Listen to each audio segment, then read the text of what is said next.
تخيل معايا، عندك محل عامر بالسلعة، خدام مزيان، وفجأة كل شي وقف. لا زبناء، لا مكالمات، لا مبيعات. شنو وقع؟ واش هذه أزمة ولا كاين شي حاجة أخطر؟ السلام عليكم، معكم أحمد ياسين، وهذا برنامج ايفوفيت ريل توك.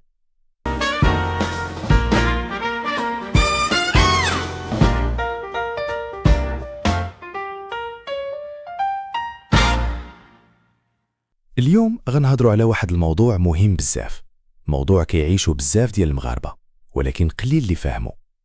في هاد الأيام كتسمع نفس الهضرة في كل بلاصة: السوق ميت، البيع واقف، ما بقى ما يتباع. ولكن الحقيقة ماشي بهاد البساطة. حسب المندوبية السامية للتخطيط، الاقتصاد كينمو تقريبا ب5%، ولكن فوق من 75% من الأسر كيقولوا أن المعيشة ولات صعيبة.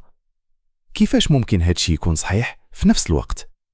الجواب بسيط ولكن صادم. السوق ماشي خاوي من الفلوس، السوق خاوي من قرار الشراء.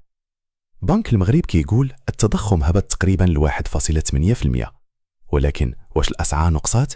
لا، الأسعار طلعت بزاف السنين اللي دازوا وبقات طالعة. والمواطن الدخل ديالو ما تبدلش بزاف. النتيجة واضحة، القدرة الشرائية نقصات والخوف زاد. اليوم المواطن ما بقاش كيسول واش نقدر نشري، ولكن كيسول واش خاصني نشري. وهنا وقع التغيير الكبير. الناس حبسات تشري بزاف ديال الحوايج وولات كتفكر أكثر وقبل ما تصرف أي درهم. هادشي ما ضربش غير التجارة الصغيرة، حتى قطاعات كبار تأثروا بحال العقار والتجهيزات وحوايج أخرى كتيرة. ودابا بزاف ديال الناس كيشوفوا أن الوقت ماشي مناسب باش يشريو شي حاجة كبيرة. ولكن واش هذه نهاية التجارة؟ لا، هادشي هو نهاية طريقة قديمة وبداية مرحلة جديدة. في هذه المرحلة كاينين الناس كينجحوا. علاش؟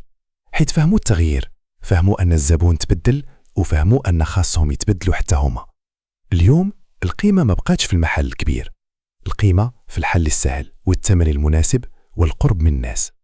الخلاصة بسيطة، الأزمة ماشي في السوق، الأزمة في الثقة. واللي غيفهم هذا التغيير هو اللي غينجح. دابا جا الدور ديالك، قول لي في التعليق واش حاس بهذا الركود ولا كتشوفها غير مبالغة؟ واش الحل هو الصبر ولا خاصنا نبدلوا الطريقة ديالنا؟ شكرا على المتابعة، ما تنساش دير لايك واشترك في القناة باش توصلك فيديوهات جديدة. إلى اللقاء.